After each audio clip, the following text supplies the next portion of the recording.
Les traditions sexuelles les plus choquantes du monde, de se saluer par le pénis à offrir sa femme en signe d'hospitalité, ces pratiques pourraient vous sembler incroyables, voire inimaginables. Aujourd'hui, plongeons ensemble dans les traditions sexuelles les plus choquantes et controversées du globe.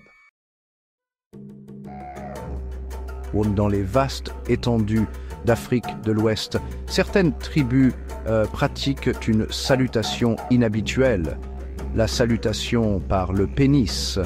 Imaginez deux hommes se rencontrant pour un bref contact des sexes. Ce geste, loin d'être sexuel, est un signe de respect mutuel et d'égalité, un langage corporel qui transcende les mots et scelle un lien social profond. Aujourd'hui, cette tradition est menacée par la mondialisation et les normes sociales imposées. Elle nous rappelle que ce qui nous semble étrange peut être naturel et respectueux dans un autre contexte culturel. Au cœur des terres glacées de l'Arctique, où la survie dépend de la solidarité et de la coopération, les Inuits ont développé des coutumes uniques pour renforcer les liens communautaires. Les Inuits avaient une tradition d'accueil unique, offrir sa femme à un invité. Cette pratique, bien que surprenante pour les cultures extérieures, était profondément enracinée dans les valeurs de la communauté. Offrir sa femme à un invité n'était pas seulement un geste d'hospitalité, mais aussi un moyen de tisser des liens sociaux et de renforcer les alliances entre les familles et les clans. Cette pratique, appelée hospitalité sexuelle, trouvait sa source dans une logique de survie collective.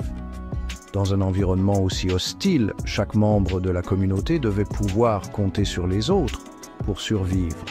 Offrir sa femme était un honneur, un signe de confiance absolue.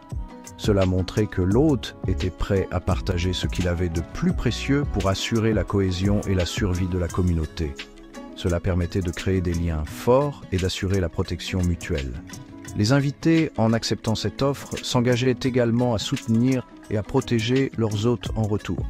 Aujourd'hui, cette coutume a quasiment disparu, victime des changements sociaux et de l'influence de la morale occidentale. Les Inuits, comme beaucoup d'autres peuples autochtones, ont dû s'adapter aux nouvelles normes et valeurs imposées par le monde moderne. Elles interrogent notre rapport à la sexualité, au mariage et à l'hospitalité.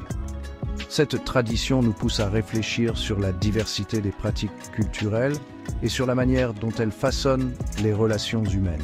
Elle témoigne de la capacité d'adaptation de l'être humain face à des conditions de vie extrêmes.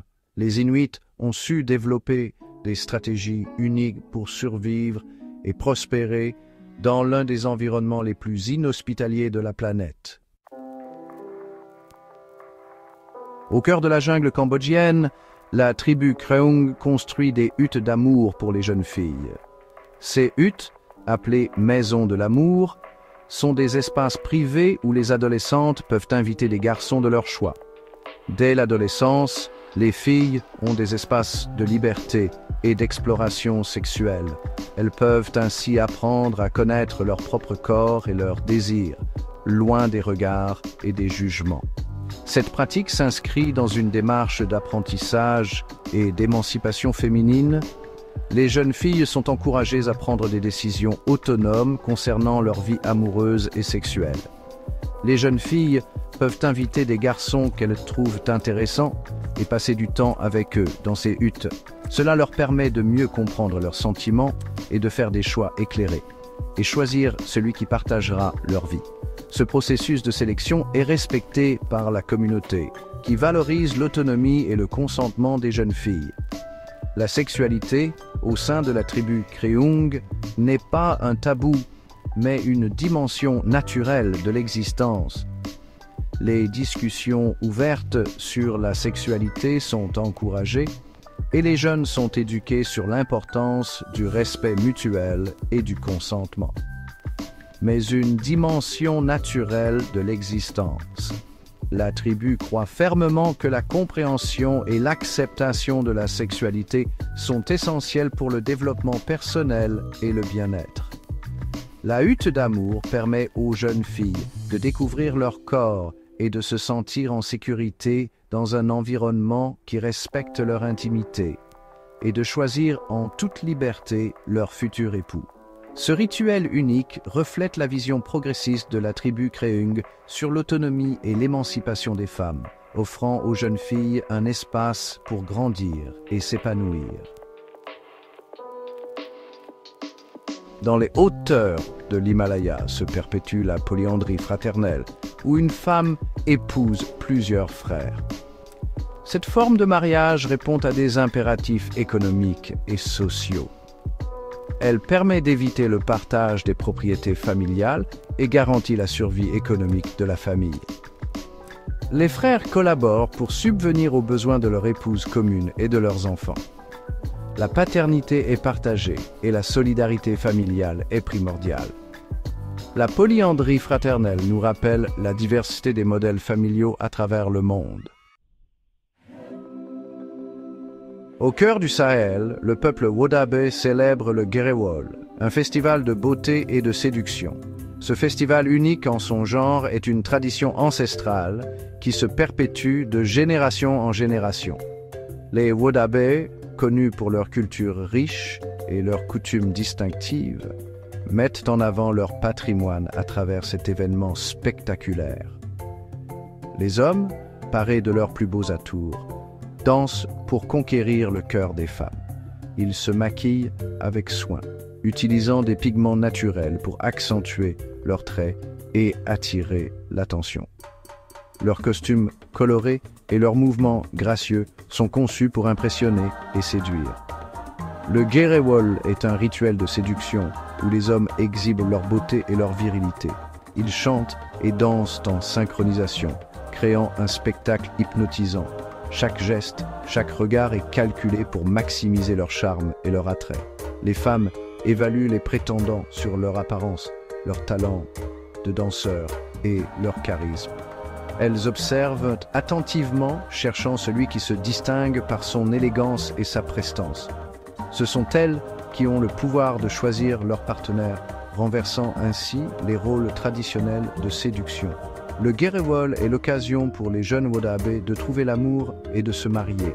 C'est un moment crucial dans leur vie, où les alliances se forment et les familles se rejoignent.